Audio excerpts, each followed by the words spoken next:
Hello students, मैं ऐश्वर्य राजावत आप सभी लोगों का स्वागत करता हूं आपके अपने इस चैनल पर। तो जैसा कि आप सब लोग देख सकते हैं, हम आ गए इलेक्ट्रोस्टैटिक के लेक्चर नंबर 7 में। तो चलिए फिर हम वीडियो को स्टार्ट करते हैं। तो आज हम पढ़ने वाले हैं using Gauss theorem obtain the Coulomb's law और deduction of Coulomb's law from Gauss theorem. तो चलिए सबसे पहले मैं इस लैंग्वेज को आपको इस तरफ समझाता हूँ डायग्राम के थ्रू, फिर इस लैंग्वेज को पढ़ते हैं। तो चलिए सबसे पहले हम एक पॉइंट ओ मानेंगे जिस पर प्लस क्यू चार्ज मानेंगे, और प्लस क्यू चार्ज के चारों ओर एक हम स्फेरिकल गॉसियन सरफेस मानेंगे। क्या करेंगे?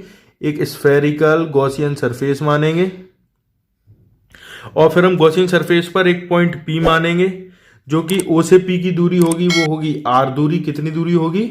Small r. फिर पॉइंट बी पर एक और हम चार्ज मानेंगे क्यू नॉट। क्या मानेंगे?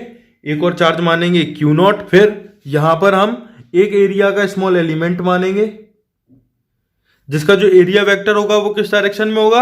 इस तरफ, क्योंकि जो एरिया वेक्टर होता है वो हमेशा सरफेस के परपेंडिकुलर होता है। कहां होता है? सरफेस के परपेंडिकुलर। तो वो कुछ यहां पे होगा जिसको हम मानेंगे डीएस वेक्टर। और अगर हमें पॉइंट पी पर इलेक्ट्रिक फील्ड निकालनी हो तो किस तरीके से? जहां फोर्स की डायरेक्शन वहां इलेक्ट्रिक फील्ड की डायरेक्शन। तो इस पर फोर्स कहां लगाएगा? प्लस क्यू, इस डायरेक्शन में। किस डायरेक्शन में? इस डायरेक्शन में। तो इलेक्ट्रिक फील्ड की डायरेक्शन किस डायरेक्शन में होगी? इस डायरेक्शन में। तो चलिए फिर इस लैंग्वेज को हम पढ़ते हैं। क्या कह रही है लैंग्वेज? ये क्या लैंग्वेज बोल रही है? Consider a point charge plus q which placed at point O to obtain a Coulomb's law with the help of Gauss theorem we imagine another charge q naught at point p at distance r from the charge plus q. We imagine a spherical Gaussian surface pass through point p. The electric field intensity at each point on Gaussian surface is uniform and directed normal to the surface in outward direction. The electric flux linked with the Gaussian surface is. तो चलो देखेंगे। Phi बराबर integral close E vector dot DS vector. तो जैसा कि आप सब लोगों को पता होगा, ई डॉट डीएस को क्या लिख सकते हैं? ई डीएस कॉस थीटा। जो यहाँ पे थीटा है वो इलेक्ट्रिक फील्ड और एरिया वेक्टर के बीच का है। तो यहाँ पे इलेक्ट्रिक फील्ड और एरिया वेक्टर के दोनों एक दूसरे के पैरेलल है। तो थीटा कितना होगा? 0। तो कॉस 0 कितना होता है? 1। तो यहाँ लिखेंगे ई डीएस कॉस 0 कितना हो जाएगा? यहाँ पे cos 0 कितना हो जाएगा? 1 हो जाएगा। तो ईडीएस आ जाएगा। कितना आ जाएगा? ईडीएस आ जाएगा। फिर यहां लिखेंगे फाई बराबर इंटीग्रल क्लोज ई डीएस। तो जो इलेक्ट्रिक फील्ड है वो हर जगह यूनिफॉर्म है।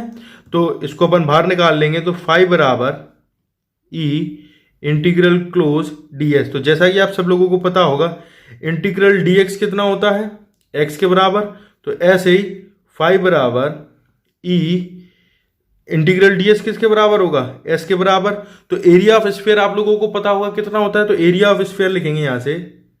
एरिया ऑफ स्फीयर कितना होता है? एरिया ऑफ स्फीयर होता है 4 पाई आर स्क्वायर। कितना होता है? 4 पाई आर स्क्वायर। तो इसको जो एस की वैल्यू कितनी आ गई? यहां से एस की वैल्यू आ गई 4 पाई आर स्क्वायर। तो फाई बराबर E into 4 pi r square. बोले यस या नो? तो इसको मानेंगे हम पॉइंट नंबर 1। बट उसके आगे करेंगे but according to Gauss theorem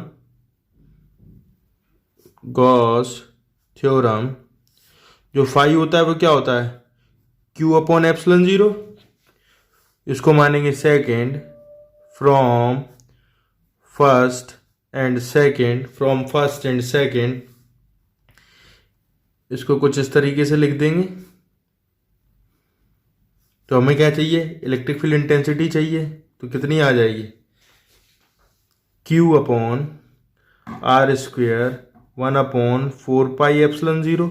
तो इसको कुछ इस तरीके से लिख लेंगे 1 upon 4 pi epsilon 0 Q upon r square. इसको मानेंगे equation number 3। Then force on charge